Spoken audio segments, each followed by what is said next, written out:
Jar Oil. The company have filling stations across the country, and our rates are relatively cheaper than anyone else across the country. Jar Oil is the biggest producer and distributor of cement in the country with the most competitive prices in the market.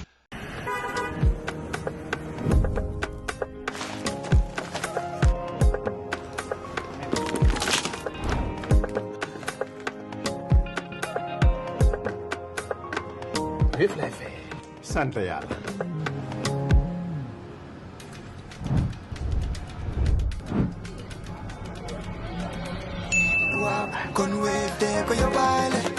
looy xaar utal Wave nga scan nga fay nag doo ci yokku dara.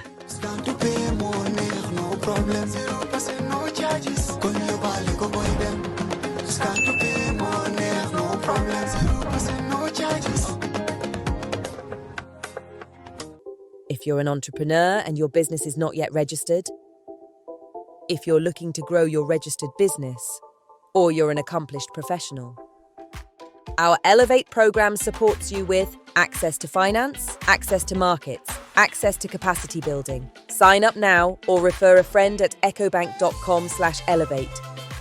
Elevate by EcoBank. A better way, a better Africa. It's Thursday, the 16th of July, 2026, and you're with Coffee Time with Peter Gomez. We're coming to listeners live on FM 92.1 in this country, and globally we are at www.wcr.gm. Joining me now is Emmanuel Daniel Joof, the chairman of the Gambia's National Human Rights Commission, NHRC. A practicing lawyer, Mr. Joof, who is also known to people like me as PAPS, has been at the forefront of shaping our country's human rights journey, from monitoring detention facilities and advising on the government's white paper on the TRRC, to guiding national debates on justice, accountability, and the rule of law. Today, Emmanuel brings that experience and perspective to one of the most pressing questions in our public discourse, the future of the death penalty in the Gambia. Paps, welcome and thanks for joining us. Good morning, Uncle Peter. Yes. Always happy to be here. Even President Barrow calls me uncle. Gambians are asking whether capital punishment is justice or injustice. Let's start there. How should we frame this debate in a country still recovering from past abuses, but now facing new crimes that shock the conscience? Yes, Uncle Peter, you are right. The issue of the having capital punishment in our laws, or actually imposing the death penalty, it's very topical these days. In fact, even when you talk to journalists on other issues, they will divert you again. Yes. On that, and sometimes they see the National Human Rights Commission as one of those institutions that is advocating for abolishing the imposition of the death penalty. The issue of the death penalty is a very sensitive issue, and people take different sides, and for different reasons. Some believe that the rise in crime, of course, if you open our newspapers today, you will see that there is increase in violent crimes, homicide especially. And people have been clamoring, and we will get to that, that if the death penalty was actually imposed, these crimes will go down. Again, but there are others who also believe that culturally, being a predominantly Muslim society, Islam says if you kill somebody, you should be killed. So, but then again, we have, which we'll go into, the dangers of having the death penalty. And this is the issue that So how will you answer this question that Gambians are asking, whether the death penalty, capital punishment, is justice or injustice? I would say it's injustice, and I will unpack it. Okay. As we, you see, there has been now a global trend all over the world towards abolishing the death penalty. And as I speak to you, 2/3 of the world now do not have or have removed death penalty as a form of punishment in their laws. In Africa, 22, and now if you add Gambia, and I'll tell you why I'm adding Gambia, it's 23. But 2/3 of the world have moved away gradual. And the reason is this, why they feel that it's not just. For example, the sanctity of life. The right to life is precious. Of course, I can even feel what you're thinking. So when we say the right to life is precious, the state itself must protect people from others taking their lives. The state should not take other people's life. But also, as a form of punishment, the death penalty has been seen as dehumanizing and degrading. But why? The dangers are many, Peter. The death penalty, once it's imposed, is irreversible. But I'm going to link that to the fact that it's been proven all over the world that you can have judicial errors. You can have, especially in authoritarian countries, governments or the people in power using it to get rid of opponents. It has happened. You put trump-up charges against people. There has been, confessions have been coerced from defendants or accused persons.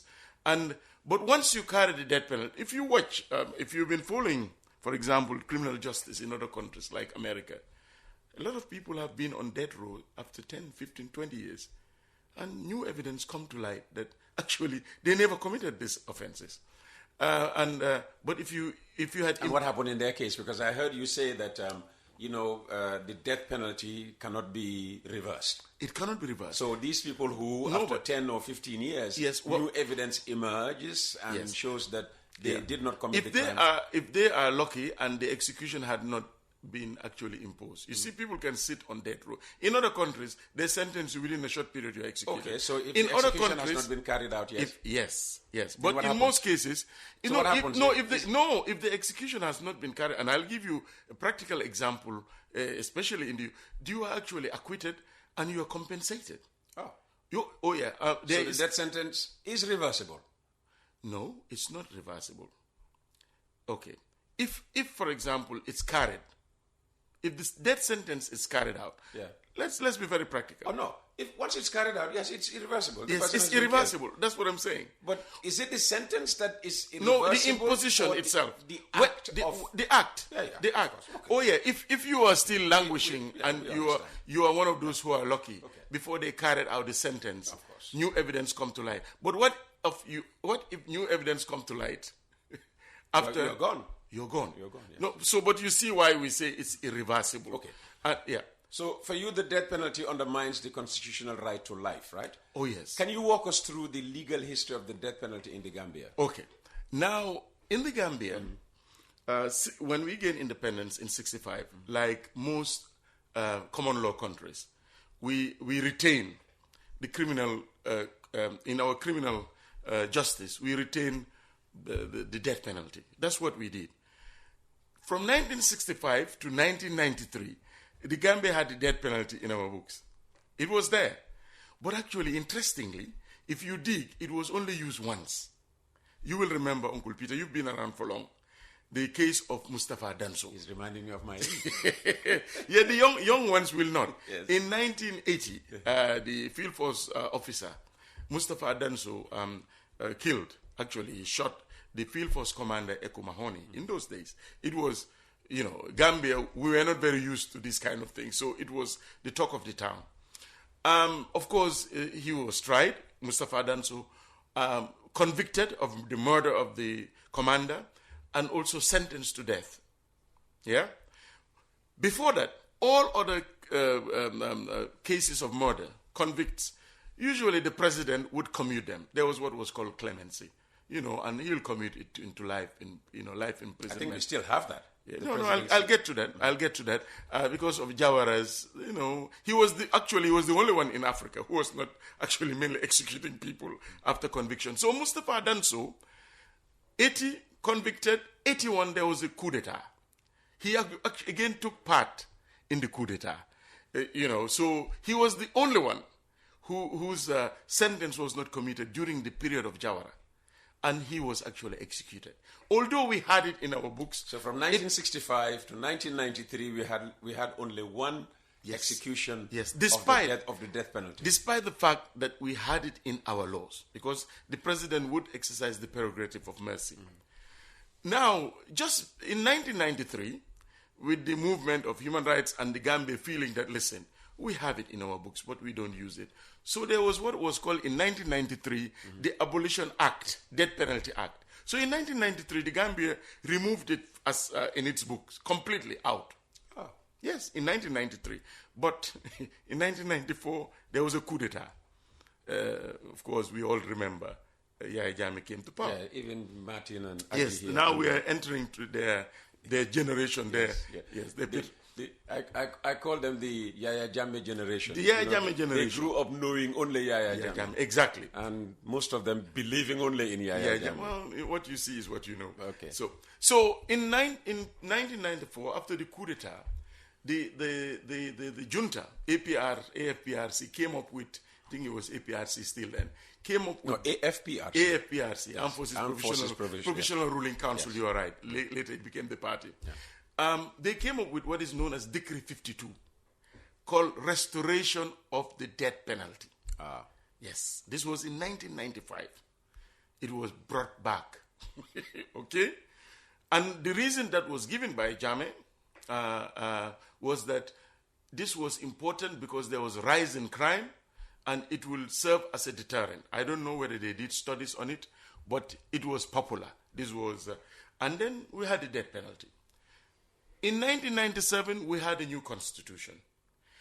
Section 18 of that constitution actually recognized, if I would use the word, recognized the death penalty. And that is why I said, let me just read for you exactly what it says. So it's section 18 of which is still the constitution, right? Actually. Yes, absolutely. It says that no person shall be deprived of life except in execution of a sentence of death imposed by a competent court following conviction for an offense for which the death penalty is provided under Gambian law. So now it came, we have restored the death penalty. It was again now in our books for murder, for treason, and terrorism, acts of terrorism. It was there for the most heinous crimes. And this is what the law says, that the Constitution says yes. But it's interesting, this provision is interesting. It went further to say that, but it has to be that during the killing or whatever, the offense must involve violence or the administration of toxic substance resulting in death of another person. So I don't know whether it's making sense, what I'm saying. Well, break it down for us. Yes. You're just reading. Yes. So okay, what I'm saying is that we now have a decree which says, no, the death penalty is recognized in our laws again. And the Constitution comes and said, yes, we respect the right to life, which we will talk about. But in the event that somebody is convicted of an offense in our laws, for which the imposition is the death penalty, that is okay. So long as, of course, it involves violence and the administration of toxic substance resulting in the death of that person. Yeah. So it's recognizing the death, but although it's trying to limit it.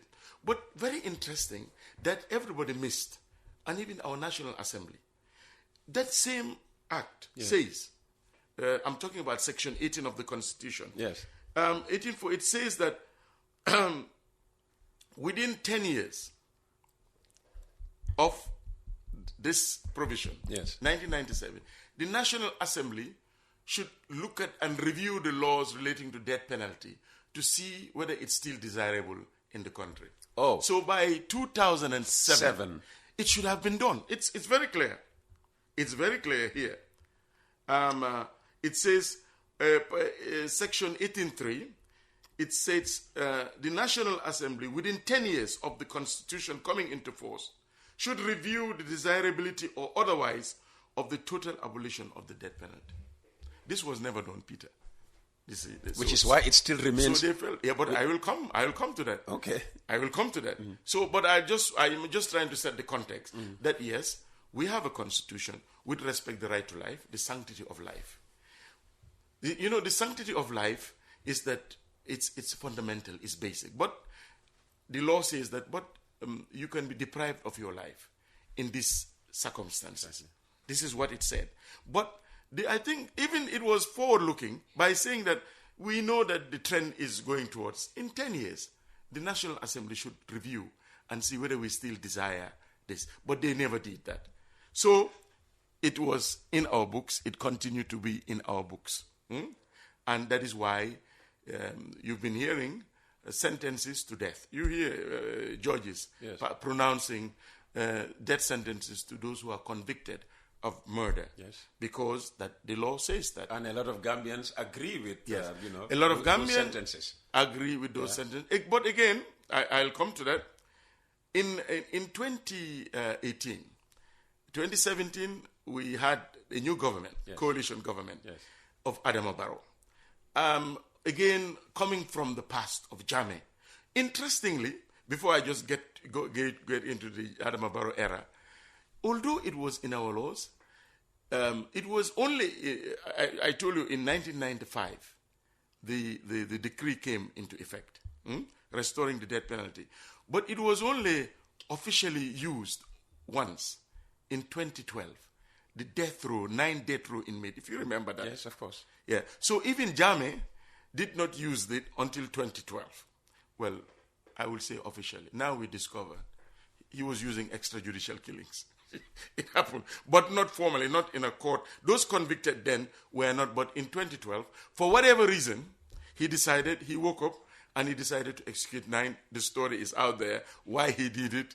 And, but there was a big uproar because people even felt that, I think among those that were actually finally executed, one had, has not exhausted the legal remedies. The case was on appeal. I think, these were one of the many things. And of course, because of his authoritarian, the things he has sending people 6 feet deep. So there was a big uproar. So, but let's move from Jammeh. But in 2012... So officially, Jammeh also used the death penalty, capital punishment once. But 9, he got rid of. Jawara once. Okay. But for someone who had been convicted of murder and took part in a treason thing.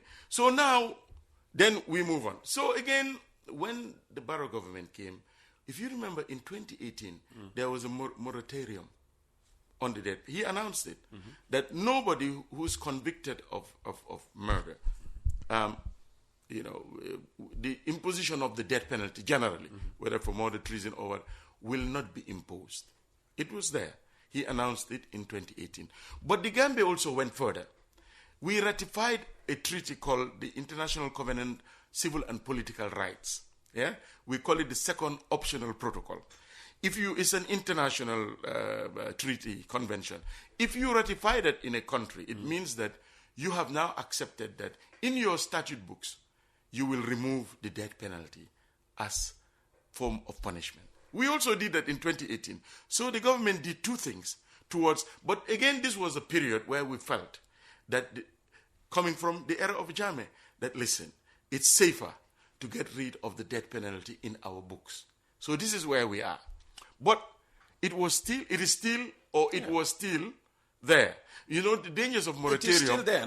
It's out now. I've come to that. That's my last bit, Peter. That's why I said this discussion, we have to take it bit, unpack it, so that people will understand. People will understand the process. So the moratorium, it was there until 2020. 2020 up to now, the government did not. Since Barrow came into power, nobody has actually been executed or killed based on the imposition of the death penalty. So it went. The debate was out there. Now, in our new act, there is today, as I speak to you, the Criminal Offences Act and the Criminal Procedure Act of 2025.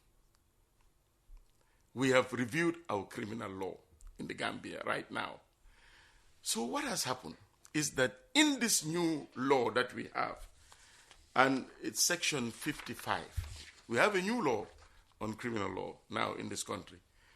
Section 55 retains, of course, it says, a person this is now just legal, I will unpack it. For malice aforethought causes death of another person by an unlawful act or omission commits the offense of murder. So if you kill somebody with intention to kill them or to cause them grievous bodily harm, and they die, you have committed murder. And then, but what is now the punishment? It says a person convicted of murder shall be sentenced to imprisonment of life.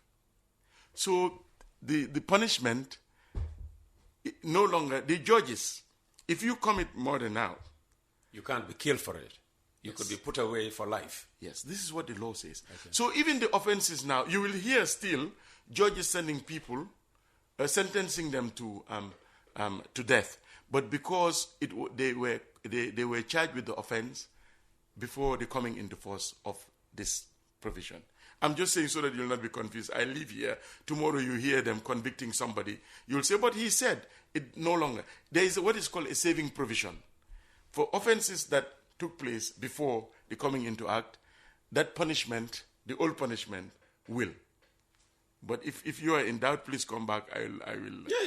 Yeah, because you always hear these acts say where, the provision of this act is in conflict with the Constitution, the Constitution shall prevail and whatever. So are you saying in this case, yes, okay, this negates everything the Constitution says about the death penalty? It doesn't negate. You know what the Constitution says? Let me get back to it. That's why I brought the provision. It says, no person shall be deprived of life except in the execution of a sentence of death. Yeah. Wait, Peter. Imposed by a competent court, following conviction for an offense for which the death penalty is provided under Gambian law. Currently, there is no death penalty provided under Gambian law. You see my point? This provision was a broad provision. Now, we can still talk about it. We have time. Section 18. It says, a person shall be deprived. No person shall be deprived. Except if the sentence is imposed by a court of law following conviction for an offense. Today, if you are charged with murder, you will be charged under Section 155 of our Act. Does it not say somewhere in that Constitution, before you come down there, that the death penalty should be, reintroduced or something? No. It says, yes, when this Constitution came into effect, yes, Section 18.3 says that although we have all this, and we have also Decree 52, remember, this is there. What do they say? Those yes. Now I'll read it for you again. Yes. It says, the National Assembly, yes, within 10 years of the Constitution. No. Before that, how was the death penalty reintroduced into the Constitution? It was a decree. It came. I told you that in 1993, the government had a legislation. The Jawara government had a legislation. Yes. Abolishing the death penalty. Yes. When the junta came, they were removing all these laws. Yes. Later, those laws were even made into acts. Yes. So Decree 52 in 1995 reintroduced the death penalty into law. Yes, it brought it in our statute book. Yes. Just like law, Parliament again in 2025 came up with a law removing the death penalty as a punishment. 1995? No, 2025. 2025. Yes, 2025. This is currently what the law is. That's what I was reading for you. So the decree, once the Constitution came, didn't stand anymore. Was it still law or not? No, it was. The decree came even before the Constitution. That's what I'm saying. Yes. So the decree reimposing, reintroducing the death penalty. Yes. After the 1997 Constitution came, did the Constitution negate that? No, it didn't. No, the 1997 Constitution was very clear. So we had the death penalty in our laws then? Yes. But I thought you said that the Constitution was saying that, read that bit again. No. Okay. Maybe it's the sequencing. Yeah. Maybe it's the sequencing that is confusing. In 1995. But just read that thing about the sanctity of life. And Section 18.1 of our Constitution. Yes. Which is still there in our books. It says that no person Yes. shall be deprived of life Yes. except in the execution of a sentence of death Yes. imposed by a competent court following conviction for an offense for which the death penalty is provided under Gambian law. Yeah. So the death penalty was So that there. decree, Yes, was that there. decree is the Gambian law. Yes. No, because your argument was Yes. it was not in our books anymore. No, I'm talking about now. I'm talking Yeah, about but it's now. 1997. We're still using the 1997 Constitution, aren't we? No, but it's referring you, Peter, to for an offense for which the death penalty is provided under Gambian law. This is the operative word. Are you lawyers? You just come here to No. confuse No, us. Peter, don't be confused. Actually, it's very simple. When the Constitution, it says that if there is a Gambian law that recognizes the death penalty, yes, then it shall be, but it has to be a court of competent jurisdiction. This is what it did. Constitutions are broad. Yeah, but the sentences that were passed, some of these death sentences Yes. were passed during the time of Barrow. So those judges... No, they were still there. Yeah, so we still have the death penalty in our laws, don't we? Okay. Because if not, why would the judges pass it if it's not in our laws? Okay, that's why I'm explaining. Yeah. That until 2025, which is just yesterday, Yes. most of the convictions that you hear and the judges are imposing the death penalty are crimes that were committed before this 2025 Act came into So once this act, came into existence, you're saying that Yes. Gambian judges cannot They cannot. pass the death sentence No, anymore. they cannot. And take it from me. That's why I read for you that because under our laws now. Okay, so now... But I also appreciate the confusion. We need to harmonize even the Constitution. You are very right, because you're talking about the Constitution, but there is no law now having the death penalty as a punishment. The death penalty cannot now, since the passing of 2025 this act in 2025, Yes. the capital punishment cannot now be used as punishment against any Gambian. Absolutely. Yeah. Okay. I'm sorry if it took me a long time to we understand. to But the argument is Yes. those people who've been convicted of crime of murder, for yeah, example, and whatever, and Yes. they were, the death sentence has been passed. People are saying these people must be seen to be being eliminated. Yes. As a deterrent. Yes. Which brings me back to my question. Yes. Is capital punishment truly an effective deterrent for serious crimes, So now, including murder? this is interesting. There are many studies on this. There are many studies out there. There are studies. You have the Wall Against the Death Penalty, Amnesty International, United Nations Office for the High Commissioner for Human Rights. There have been studies on whether the death penalty, one, is a deterrent. But there is no conclusive proof. They have done studies in countries that habitually execute people, but it has never brought the crimes down. For example, America, where you have many states that have the imposition of the death penalty, then you cross over to Canada and other countries that don't have the death penalty, and crime is low. You have Nigeria still, and yes, the death penalty is there, but crime is high. So this is, criminologists have looked at the whole process and said, listen, when criminals commit an offense, they don't refer and say, does this country have the death penalty or not? The reasons why people commit crime, it's a very complex issue. Socio-economic factors, among many other things, impulsive, mental illness, passion. So that is why the debate is out there. They said that there is no conclusive proof that if you have it in your books, it will deter the rise in crime or people committing those offenses.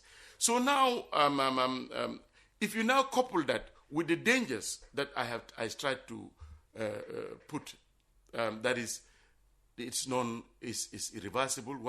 Once you convict somebody, the fact that you could have judicial error, the fact that you can have coercion, the police can fabricate evidence. Anybody who studied law, there is one case which is known in England as the Birmingham 6 and the Guildford 4, in which there was the period of the IRA bombings.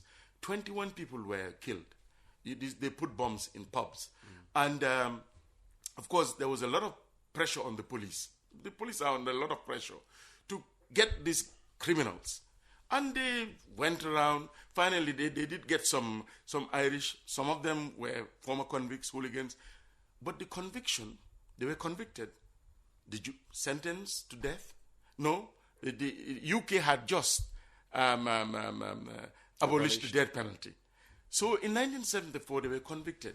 Guess what, Peter? What? 16 years after, new evidence came to light that even the confession notes were actually fabricated by the police through carbon, they call it carbon dating, that it was actually, they did insert it. And some of the forensic tests that they used to say that their hands had TMT, whatever, those, it was actually false. Those guys were released and paid lot of money. But it's actually a classical case of the miscarriage of justice. They said, and it says that if our death penalty was on, we would have gotten rid of them long time ago. I'm just saying that this may be anecdotal, but if you look at the American system, and also usually the death penalty is skewed against those who are poor. And yes, because they usually cannot afford lawyers. Uncle Peter, if you are in trouble, you have all the lawyers come here. Yeah, doesn't mean they will gang up and support you pro bono. Who says that? Pro bono. Who says that? You know, look at the O.J. Simpson case. If you've got, I'm just saying that. But again, I'm just basing this on research. That if you look at death row, who are the people who are there? Usually, even where the country has legal aid, you don't get the best of lawyers to defend you. These are just part of the many arguments that I use, but also the fact that it's this issue of the sanctity of life. It should the state really? And they said, which one is more of a deterrent? Is it life imprisonment or actually killing people? And maybe and they said there is no conclusive evidence. I was going to ask, as a lawyer, how do you answer that? Life imprisonment or death penalty, which is more of a deterrent? Well, if you are asking this lawyer, yes, being a human rights lawyer to start with, talking about the sanctity of life, believing that the state should not destroy life, should not destroy either on its own volition or as a sentence, because and for reasons that I've given you, because I've looked at the literature, I've read. And as I said, 2/3 of the world now, 2022 now Gambia, 23. Although ours is interesting, it came in by the back door. If you could say that is why, but people are moving away, and the reason I'm saying why is against dignity, is inhumane, is irreversible. So this, and there is no proof. Although you see, we are all emotional. You ask your children, we should start killing. We believe that it's even you human rights people. Let me say this. No human rights organization or institution condones the taking of life. In fact, we advocate for the sanctity of life. And we believe that the police should be given the necessary tools to be able to do their work so that they can apprehend criminals. We believe that dangerous criminals should be locked for life.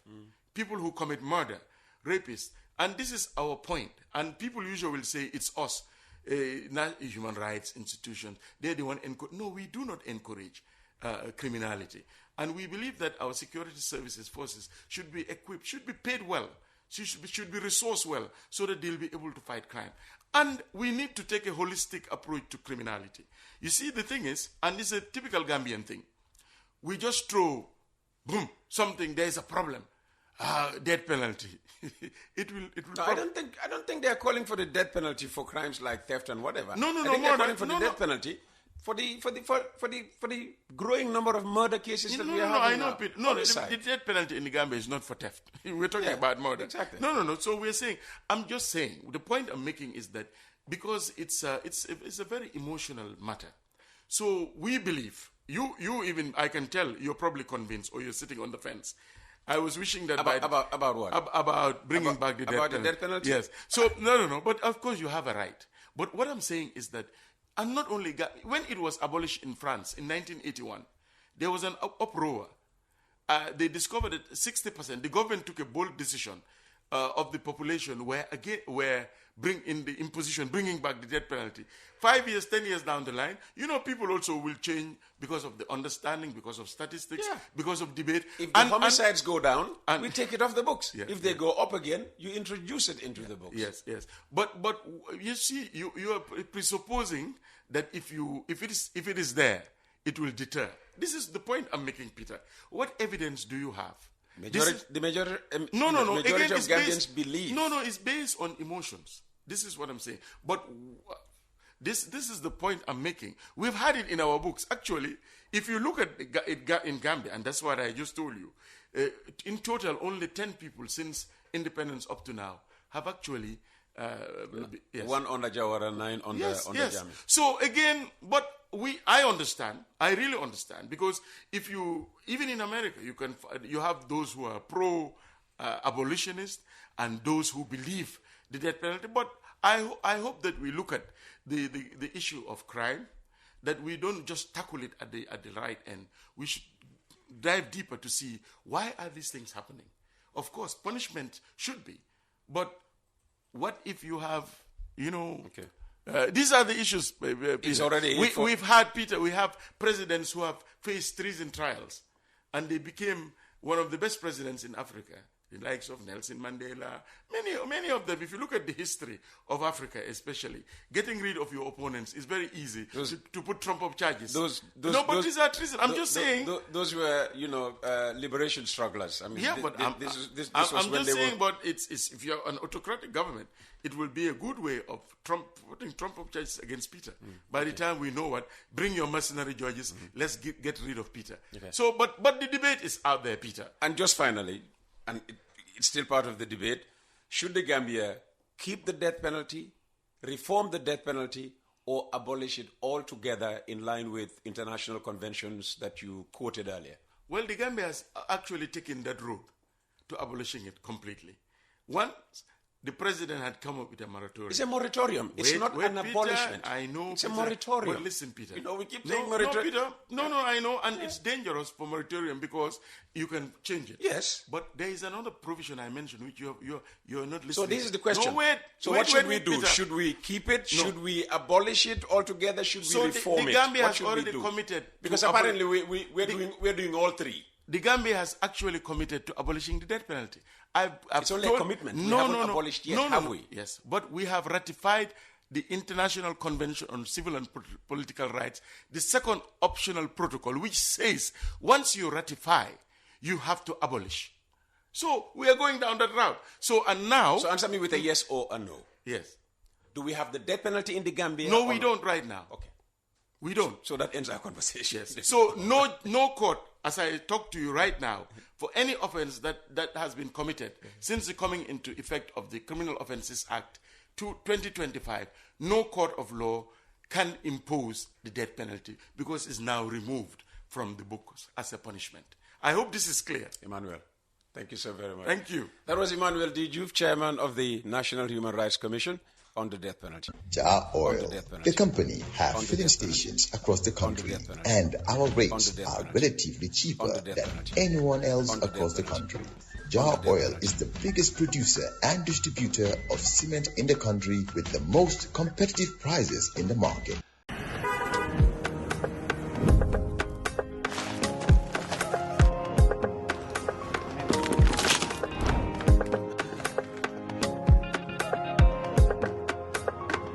Joof lay fay sant yàlla.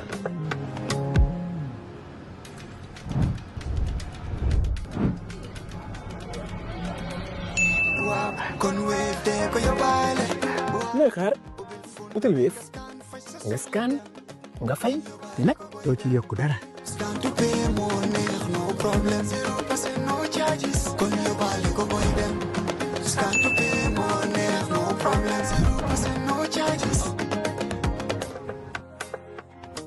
If you're an entrepreneur and your business is not yet registered, if you're looking to grow your registered business, or you're an accomplished professional, Our Elevate programme supports you with access to finance, access to markets, access to capacity building. Sign up now or refer a friend at ecobank.com/elevate.